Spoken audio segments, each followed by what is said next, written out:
Welcome to Mental Health Monday. My name is Mick Coyle. Coming up on the programme this week. It really isn't the physical changes anymore, HIV. It's definitely what it does to you mentally. It's the mental journey that you go through. The reality now of living with HIV that feels like something out of sci-fi, whereby they got the virus, they put it in that little cage. That is an incredible advance. And I think it's about time that our attitude's almost caught up with those advances. Overwhelmed does not even, my life just changed again because it felt like I was finally reaching that new level of acceptance with myself and the fact that I'd had the courage to just be open about myself. And I'll be reminding you how you can make connections with mental health organisations within your community. It's Mental Health Monday. Mental Health Monday with Mick Coyle. Tackling the stigma. And it's back and it's December. And it's Mental Health Monday with me, Mick Coyle. I do hope you're well. Thank you for checking out the programme this week and really appreciate all your warm words, kind words, emails, contacts in regard to the programme and everything that we're getting on with. We're absolutely chock-a-block booked up until, well into the new year now. But as ever, if you've got a story, if we can bump you up the agenda, if it's urgent to get that story out, my email address you can find in the details for the podcast, and I'll put the details in the audio boom write-up for this week's podcast. As ever, we say if you're listening to Mental Health Monday, you can hashtag Mental Health Monday on whichever social media feeds you're on. Lets other people know the podcast is available. And this week's show comes off the back of December the 1st's World AIDS Day. Now, I did a load of work around World AIDS Day this week in regard to the incredible scientific advancements around the treatment for HIV. It was a fascinating conversation. But actually, so much of what was being said in the conversations I was having wasn't about the physical side of things, which in many ways, when it comes to HIV, has been boxed off scientifically, dealt with. As long as you are made aware that you've got HIV, you can get treatment and live a long and healthy life. It's incredible, the science around this whole thing. More so, it's about stigma. It's about issues in regard to how you deal with the idea of HIV based on things you've learnt or been told about in the past. So actually mental health became an absolutely crucial part of this conversation, which is why I've put this interview together now for Mental Health Monday, which you're going to hear with Jay Hawkridge. Now, Jay was diagnosed just over a year ago with HIV, and you'll hear in the conversation about the journey that he went on in regard to telling people about his diagnosis and living with the diagnosis. As you'll hear from a physical point of view, couple of tablets a day and lead a long and healthy life. And actually, while his viral load is so low because of the medication, won't even pass it on to partners. Like I say, the science is incredible, but there's so much more to the journey. And that's what we're talking about on this week's Mental Health Monday. Get involved on the social media if you can, Facebook, Twitter, wherever it is. Hashtag Mental Health Monday.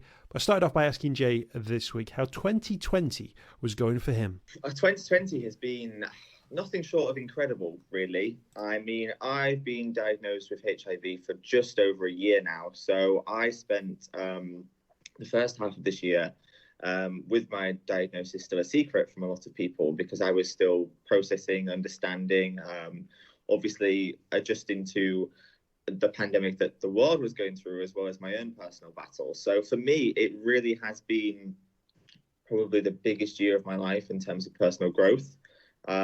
It's been extremely difficult and tense in terms of kind of like balancing career, life, personal fitness, health, well-being. There's been so many balls in the air at all times.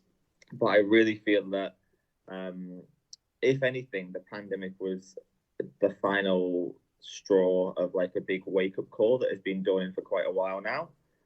So I'm quite pleased to say that I'm actually finding myself in a very positive place at the end of it, despite how isolating and lonely it's been at times when I've been kind of suffering with something that has been a journey that I've been going through on my own. It's very nice to have had a little bit of extra time to sit down, take a pause and understand what I'm going through, and then feel like I can catch up with the rest of the world in a sense, if you understand. What are those sort of judgments? What are those ideas that are sort of going through your mind as you're talking about, this idea of telling people about your HIV diagnosis? What were those preconceptions, that idea of stigma that you had in your mind that made you think, right, how are people going to respond here? So I'll be 110% honest. I never, ever, ever thought that I would catch HIV. I didn't even realize that it was still something that was present today. coming like from a rural Yorkshire background, I had no education at all regarding HIV. Barely had any sexual health education in school, let alone LGBTQI plus education. So it was just something that was never really presented to me.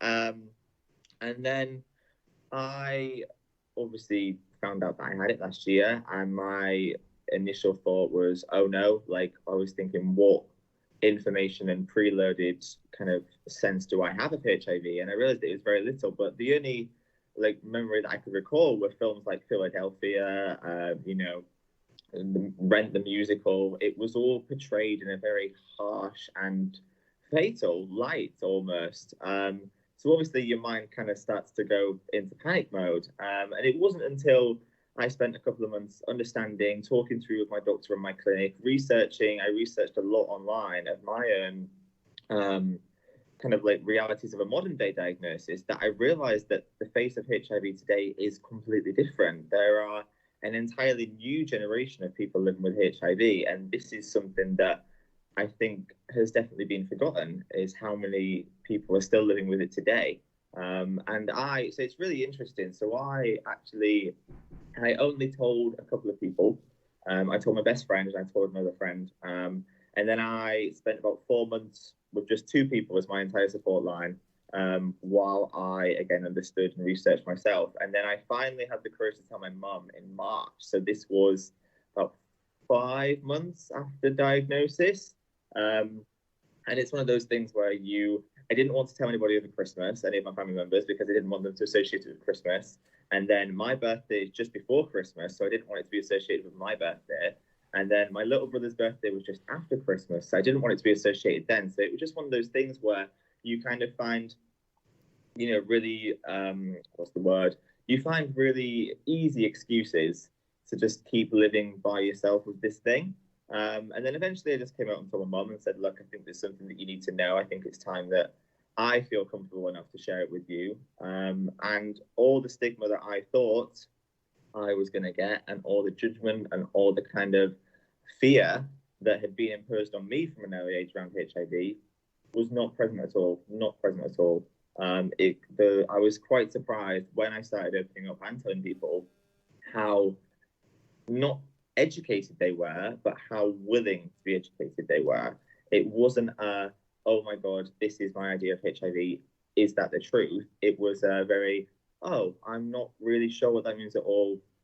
Would you care to enlighten me? And so it's actually really interesting. So I actually became public with my diagnosis on LinkedIn first. I basically, I realized like in lockdown that I was going to have to start telling people at some point. And I wanted to as well. I'd become so comfortable with myself and become so accustomed to it on a daily basis in my social circles that I was thinking, well, if I am so comfortable, why am I not telling people? Why am I keeping this secret? So I realized that instead of having the same conversation with hundreds of people and the same questions and the same messages incoming with the same, I just couldn't be bothered with any of that. So I had the idea and I was like, why don't I make a little PDF document that says key info about my journey, and it also gives key statistics, key facts and figures, and helps people understand something that is concise, simple, but people will be able to access from anywhere, and then they can read, understand my point of view, and also by the end of it, they'll have a grander idea of HIV as a whole. So I made this PDF and threw it on LinkedIn because not many people in my personal life know me on LinkedIn, and I was thinking it's not going to travel around like gossip if I threw it on LinkedIn. So I did that. LinkedIn reacted fantastically to it, as LinkedIn did. They were eating it up. And then it was one weekend in June, I just kind of pretended like I was a music artist dropping an album, and I just kind of surprised in the morning threw this PDF on all of my socials, and then just went ghost for an entire day and just put my phone down and just went for a walk in Liverpool around the docks, did some biking, hung out with some friends, and I was just like, feels really nice. It feels really freeing. And then I came back to my phone in the evening, and overwhelmed does not even, like, my life just changed again, because it felt like I was finally reaching that new level of acceptance with myself, and the fact that I'd had the courage to just be open about myself. But in all honesty, like I said, stigma was not present at all. Not one negative reaction. I mean, I think that's quite a testament to the people that I have around me anyway, because I like to really be careful about the energy that I let in. But it was a proud moment for me personally, and I was really proud of everybody that I had in my life, because it was very accepting, especially for a younger generation, was something that, again, they will have grown up similar to me, knowing, all these horrible demons and kind of like all these scary images of what HIV is like. There was no miseducation. There was no kind of bold claims about how long are you going to live, like, what is the reality like how have you changed physically. I think because I'd been living with it now for like a few months and not one person had picked up on it, that was the most impactful thing, is because no one realized. And that is the reality, because it really isn't the physical changes anymore, HIV. It's definitely what it does to you mentally. It's the mental journey that you go through. So I think for everyone to see that I had been battling with that and communicating with them in the exact same way that I always had, really eradicated that stigma straight away, squashed it out like a bug. That's brilliant. I mean, it's brilliant that you had such a positive experience. I don't think I know anyone who's ever released any kind of personal information about themselves via a PDF on LinkedIn. It's not often the go-to place, but actually it's interesting that just that one avenue eased the information out there, which then obviously made you feel much more comfortable about doing it in a much more public way. It's quite strange. It's almost like that idea of did it feel almost like people, when they talk about if they're revealing anything about their sexuality, they talk about coming out. Did you feel like it was something that needed to be in the public? Did you feel it, not in the public, but amongst your friends, about, did it feel important to let people know? Because arguably you could say, well, it won't affect them in any way, shape or form, and actually they won't see the difference in me because of the retrovirals that I'm taking. So actually they don't necessarily need to know. What was it, do you think, in terms of thinking, well, I would rather they knew, I'd rather let them know what was going on? So there's kind of two levels to this. There's two tiers. So the first tier is that I wanted to let the people that were really close to me know, simply because I like my friends to fully understand me, to understand what I'm going through, to be as close as possible. So I actually came out on Instagram on my close friends list like 12 hours before dropping it to everybody else, simply because I wanted to tell the people that mattered to me most. But in all honesty, to be deadly honest, so it wasn't really about me. When I was doing it, I knew that the people in my life would be comfortable. I knew that no one would, was most likely not to change their opinions of me, change the behavior around me. But the main thing that I kind of did out of frustration, I guess, maybe like 20% out of frustration, simply because I had gotten myself to such a place where I was really confident and feeling strong with my diagnosis, which initially, if you would have flashed me right back to when I first was diagnosed, I never thought I would be comfortable enough or in that position to be so open with it. So I kind of felt like I owed it to myself for how far I'd come. I kind of felt like I was sitting on all this strength and all this kind of like possibility. And I was thinking, how selfish is this to keep this to myself? Because when I was researching HIV and, a modern day diagnosis, I can't give you one example of information that I found about young people living with HIV today. Like when I was offered counselling and people to talk to at my clinic, which is a lovely thing that they offer, the minimum age of the person that I would be counselled with was like early 40s. And, there's a lot different between the two generations living today. Like you've got an entirely different growing up experience. You've got social media, you've got like friendships, relationships. The landscape of dating is completely different to how someone a couple of decades older than myself would view it. So it just didn't feel like I had anybody to relate to. And I thought, well, luckily I am living in Birmingham. I'm living in quite a metropolitan city. Like I've got friends that are similar to me with lifestyles. I've got gay friends, I've got a lot of friends with similar interests. So I was thinking, what if I was still living in rural Yorkshire and I had no gay friends and I had no gay community? There was no outreach. There was no kind of, there was no release for me to feel included. And I still felt as isolated as I did when I lived back up north. And I was like, if I went online and still found no one that I could relate to, that would just be even more isolating, and I would feel even more cut off from the rest of the world. So I just simply thought that if I could just be me, as kind of freeing as that could be, and if someone could find that and take anything away from my journey that might help them, like that just became the nice motive for it, really, because I just wanted to kind of show that it is possible and it is out there. Absolutely. I think people will understand that. We talk about sort of the mental health side of things as well. Just for people who don't know, can you just give us a sense now of the physical health outlook that you've got? Because there'll be people listening to this now who are thinking, well, I actually don't really know. Just tell us maybe what your GP tells you now about sort of how life will pan out for you living with HIV. Yeah, so they actually sold it to me quite well. They made it seem really appealing, almost ironically, because now I take 2 tablets a day. I can't tell you the names because they're really long and complicated, but essentially what they do, so a HIV diagnosis revolves around 2 things. It revolves around the viral load, which is how much of the virus is in your body, and it revolves around your CD4 count, which is your white blood cells, which is your body's natural defense. So it's like attack and defense, think. So the viral load is there to attack. Now, when you are first diagnosed with HIV, you may be asymptomatic. Some people don't get any symptoms. Some people get a short, like flu, cold-like virus type thing that you are quite easy to dismiss as just a cold and flu, and you go about your business.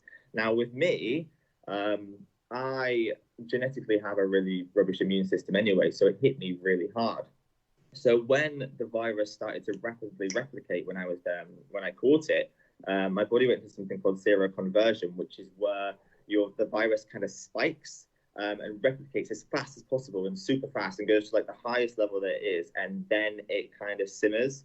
And that's why people associate the seroconversion. The spike is the flu, and then it simmers out and then gradually replicates a little bit more, but just so silently and kind of deadly until it's too late a few years down the line if you don't get tested.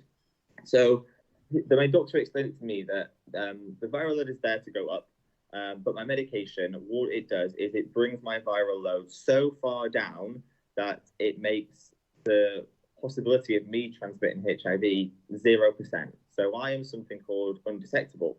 And there's a big campaign at the minute, which is called U equals U, which stands for undetectable equals untransmittable, because I'm not going to throw the facts at you because I can't quite remember them, but there's been thousands of people involved in this study for U equals U, and what it has been determined is that there were 0 transmissions of HIV in these studies that were between 2 partners, one who was HIV positive and one who was HIV negative. So that was the big kind of breath for me, in the sense that I would still be able to date, I would still be able to see people, and there would be no kind of risk for me to pass on HIV. Now, obviously, with my medication, keeping the viral load as low as possible and transmissible, that means that my CD4 count, my white blood cell count, can start to go up, because when I was first diagnosed and went into seroconversion, the viral load shot up and it just attacked and ravaged my immune system, which is why I was so ill that I actually ended up in hospital with it, because it was a really bad fever, flu. It was horrible. So my CD4 count now has steadily risen again, and my viral load is now really low. And that is going to remain as it is as long as I'm taking my medication, in routine. There is 0 risk that my viral load is going to go back up. There's 0 risk that I can transmit HIV. So essentially, it's a really strange paradox, because I have it, but at the same time, there are no physical health effects. It's contained in this little cage somewhere inside me, because it can't do anything to my body personally. It can't get out into someone else's body. So it's a really surreal feeling to be living with it and taking medication for it every day, but also there's no trace of it, there's no sign of it, there's no way that it can do anything at all. I think there'll be people, though, who've just listened to that and they will be thinking, I've grown up in an era of hearing about Freddie Mercury, Diana shaking hands with people who are dying with AIDS, and they've associated and lumped in HIV with all of those thoughts, preconceptions, and the stigma maybe that came with that. And yet you've just described the reality now of living with HIV that feels like something out of sci-fi, whereby they got the virus, they put it in that little cage, they trapped it in bodies, it can't get out, and as long as the medication continues, then you get to live a safe, happy, I'm going to say normal life, whatever that means, and that is an incredible advance in science, and I think it's about time that our attitudes almost caught up with those advances. God, yeah, it is nothing short of a miracle, really. Like I had no idea that this medication was around and available before diagnosis. I had no idea that HIV was still present. So to go instantly from finding out I had HIV and this immense weight and pressure and fear to then in the same initial appointment when I found out with my diagnosis to being found out the actual reality of it. It was just like whiplash. It was incredible. And the way that my doctor kind of added that extra cherry on top was because obviously now I have, when you first are diagnosed with HIV, you have really regular blood tests while they monitor your initial reaction to the virus, whether they monitor like how fast you become undetectable, your viral load. It's all very, very strict until you are on this treatment, on the course. They can see that it's working. They can see there's no side effects, no adverse health effects. And now I only go to my clinic twice a year for a blood test. Like it's only biannually. And the way that my clinic kind of sell this to me is they said, well, when we do your blood test for HIV, they test kind of like everything that you could test for. It's like going in for a full MOT if I was a car. And so they said from now on until the end of your life, your long and happy life, they said you're going to be constantly monitored and looked at. They were like, if you have any precursors in later life of getting diabetes, of heart disease, of stroke, of anything that may occur to me later in life, they were like, we will be the first to pick up on it. It will not be 4 years and then you'll go to the doctor feeling ill and all of a sudden you've got this big kind of fatal thing. They were like, you are being monitored, constantly. So in reality, it's kind of reassuring to know that I now have access to this and that I am, if anything, because of HIV, I'm allowing myself to stay in better health. It's really strange.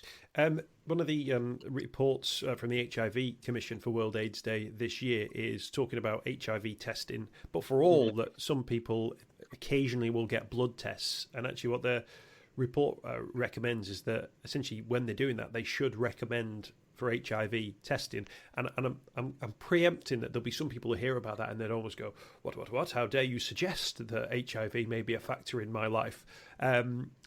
But knowledge is power, isn't it? And I think if you know, obviously you can take action. Plus, you can get a much more, better series of data about how many people potentially are living with HIV but don't know about it as well. What do you make of that as an idea that everybody should almost be aware of their HIV status? I think that's phenomenal. I think that really is the way to go with it. I mean, so it's really interesting to note. So people associate HIV with just people that are gay.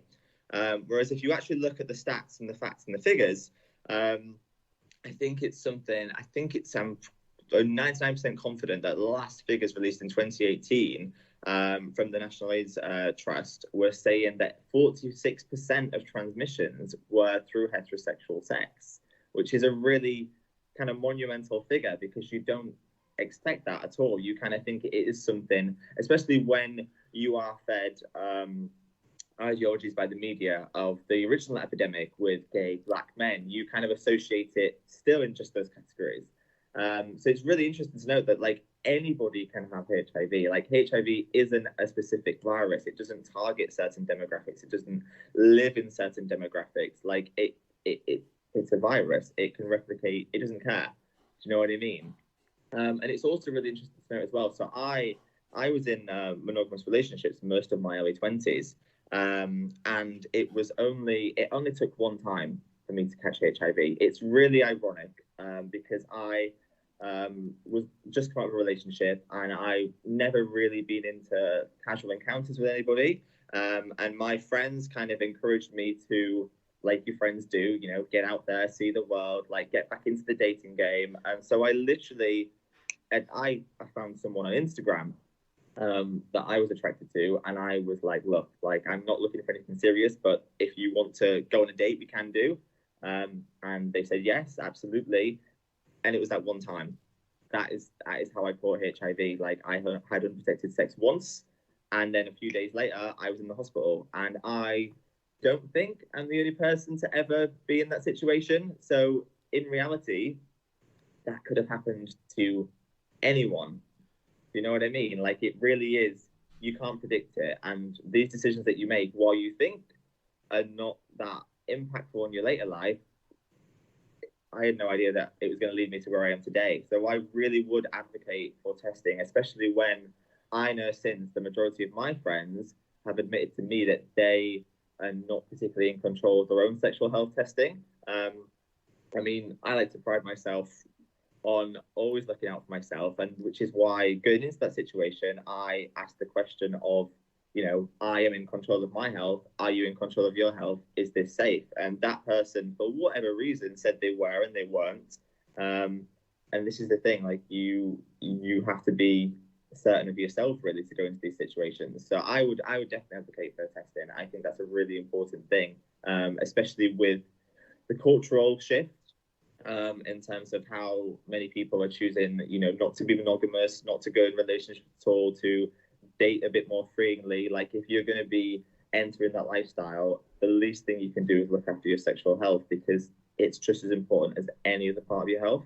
Do you think it'll help as well, almost the system keep up with the way the virus might potentially be moving at the moment, that actually getting that information, knowing where it is, allows people to then make the provision, set up the support services, and obviously alert the relevant people that the medicines are required, and that, you know, appointments will be required, and so on and so forth?